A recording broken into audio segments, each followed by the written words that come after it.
கொடி பறக்குதா? நடிகர் தனுஷ் ரசிகர் நட்பணி மன்றத்தின் கொடியை ரசிகர் மன்றத்தினர் அறிமுகம் செய்து வைத்துள்ளனர். இது பலரது கவனத்தை ஈர்த்துள்ளது. மேலும் இணையத்தில் இது தொடர்பான பேச்சுக்கள் அதிகமாகி உள்ளது. அதிலும் குறிப்பாக இரட்டை நிறத்தில் உருவாக்கப்பட்டுள்ள இந்த கொடி குறித்து பலரும் கோடு செய்து வருகிறார்கள். அது குறித்து இந்த தொகுப்பில் பார்க்கலாம். சினிமா நடிகர்களுக்கு ரசிகர் மன்றங்களை அமைத்து அவர்களது ரசிகர்கள் அந்த நடிகர்களின் படங்கள் வெளியாகும் காலகட்டத்தில் கொண்டாடி வரவேற்பது என்பது மிகவும் வழக்கமான ஒன்றுதான். இது இப்படி இருக்க, நடிகர்களோ தங்களது ரசிகர்களுக்கு ஏதாவது செய்ய வேண்டும் என்ற எண்ணத்தில் ரசிகர் மன்றங்களை ரசிகர் நட்பணி மன்றங்களாக மாற்றுவார்கள். இதன் மூலம் நடிகரின் பிறந்த நாள் வரும்போது நலத்திட்ட உதவிகளை மக்களுக்குச் செய்வது, இயற்கை பேரிடர் பிரச்சனைகள் வரும்போது மக்களுக்கும் அரசுக்கும் உதவியாக இருப்பது, கல்வியில் சாதிக்கும் குழந்தைகளை ஊக்குவிப்பது என பல்வேறு நலத்திட்ட உதவிகளை செய்வது வாடிக்கையானது. இப்படியான நலத்திட்டங்களை நடிகர் தனுஷின் ரசிகர்கள் தனுஷ் பிறந்த நாளில் செய்து வருகிறார்கள்.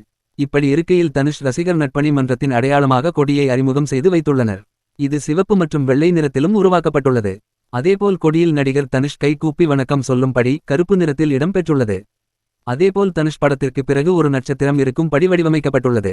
அந்த நட்சத்திரம் சிவப்பு நிறத்தில் இடம் பெற்றுள்ளது. இத்துடன் எண்ணம் போல் வாழ்க்கை, எண்ணம் போல்தான் வாழ்க்கை என்ற வாசகமும் இடம் பெற்றுள்ளது. மொத்தத்தில் இந்த கொடி பலரது கவனத்தை ஈர்த்துள்ளது மட்டும் இல்லாமல் இது ட்ரெண்டாகவும் உள்ளது. அதிலும் குறிப்பாக சில இணையவாசிகளோ தனுஷ் சினிமாவை கடந்தும் மக்கள் மனதில் நலத்திட்டங்கள் மூலம் இடம் பெற்று வரும் நிலையில் இந்த கொடி பல யூகங்களுக்கு வழிவகுக்கிறது என்று பதிவிட்டு வருகிறார்கள். மேலும் பலரோ தனுஷை டேக் செய்து வாழ்த்தி வருகிறார்கள். அதேபோல் இந்த கொடி தொடர்பாக தனுஷ் தனது எக்ஸ் பக்கத்திலோ இன்ஸ்டாகிராம் பக்கத்திலோ நேரடியாக எந்தவிதமான பதிவும் இல்லை என்பது குறிப்பிடத்தக்கது.